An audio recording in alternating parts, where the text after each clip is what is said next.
Tu n'es pas intelligent si tu n'as pas la capacité de retenir un maximum d'informations et de venir les restituer à un contrôle d'examen. C'est comme ça que définit le système éducatif une personne intelligente. Oui, c'est dommage quand même. Que diront alors de nos ancêtres? Je parle de nous les Africains qui n'avaient pas à leur époque l'école classique que nous avons aujourd'hui.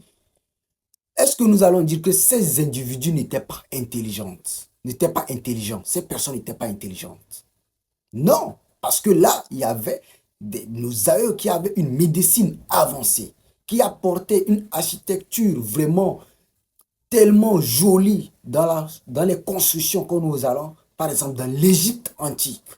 Allons-nous dire que ces personnes ne sont pas intelligentes parce qu'elles n'ont pas eu à aller à l'école ou n'ont pas accumulé plein d'informations d'histoire, géographie, de sciences, de tout ça. C'est quand même dommage. Mais c'est comme ça que l'école voit et définit l'intelligence d'une personne. Et c'est dommage. Voici comment le système éducatif ou scolaire résume l'intelligence d'une personne. Est intelligent toute personne capable de retenir au maximum les informations qu'on lui donne et d'être capable de les restituer à un examen ou à un contrôle. C'est quand même dommage. Pour moi, l'intelligence se résume à la capacité d'une personne à résoudre des problèmes.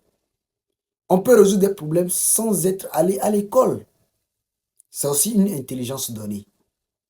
Mais toute personne qui n'est pas allée à l'école, on dit que tu n'es pas intelligent. Pour moi, ça ne veut rien dire. Allons dans la sphère scientifique de haut niveau.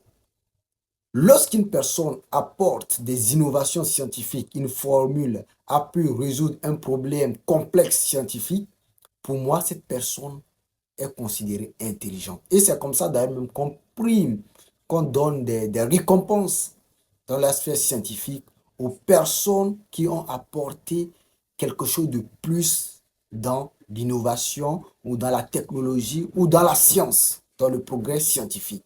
C'est ça pour moi la capacité, c'est ça pour moi en fait l'intelligence. L'intelligence, ce n'est pas en la capacité d'une personne d'accumuler beaucoup d'informations d'histoire, géographie par-ci, par-là. On accumule tout ça et finalement, à la fin, on ne retient plus vraiment quelque chose. On ne maîtrise pas vraiment quelque chose. On est dispersé. Ça n'en vaut pas la peine. Ce n'est pas ça l'intelligence. Dommage. Écoutez, voulez-vous dire que nos parents, nos aïeux n'étaient pas intelligents? Si nous allons dans la logique de l'école contemporaine que nous sommes là-dedans, où on définit au fait l'intelligence d'une personne à sa capacité de retenir un maximum d'informations. Et d'abord, déjà, d'entrée de jeu, la société considère une personne intellectuelle lorsqu'elle est allée à l'école. Si tu n'es pas allé à l'école, c'est que tu n'es pas intelligent. C'est comme ça que la société perçoit les individus. C'est quand même dommage parce que nos parents, à l'époque, étaient capables, nos aïeux, d'apporter une architecture moderne. Bon, pas moderne, on va dire une architecture vraiment très jolie.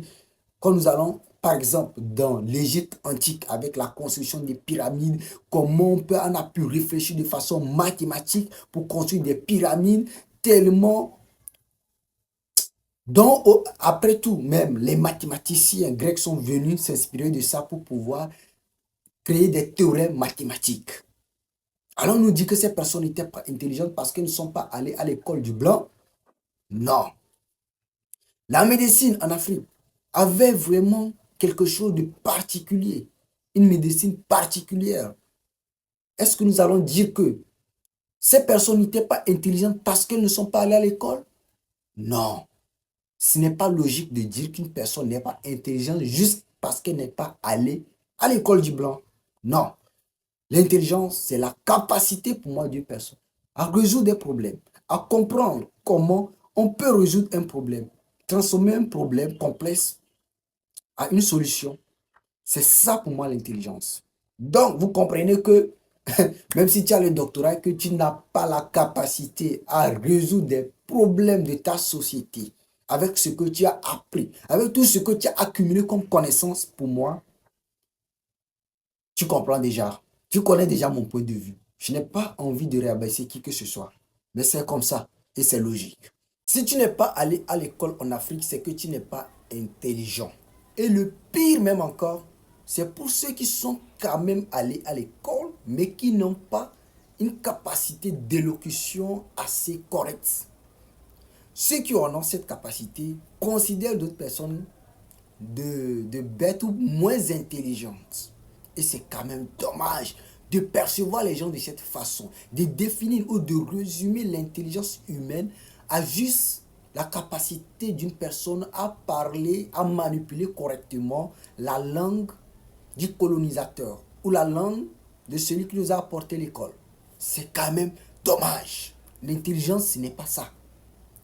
L'intelligence, c'est la capacité d'une personne à résoudre des problèmes.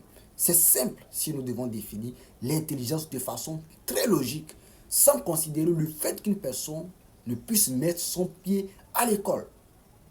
Parce que, de par le passé, nous avons eu des personnes qui ne sont pas allées à l'école dans l'Égypte antique et tout ça, à travers même les empires que nous avons étudiés en Afrique. Ils ont pu apporter leur intelligence dans la conception de certaines architectures au niveau des constructions, au niveau justement de la médecine et de plein d'autres domaines connexes dont on n'en parle pas ou que beaucoup d'Africains ne savent pas parce que notre culture ne nous a pas été vraiment bien transmise de façon fidèle comme il le fallait parce que l'histoire de l'Afrique a été écrite par le colon, le colonisateur et il a décidé de mettre ce qu'il veut dans l'histoire. C'est important de comprendre cela.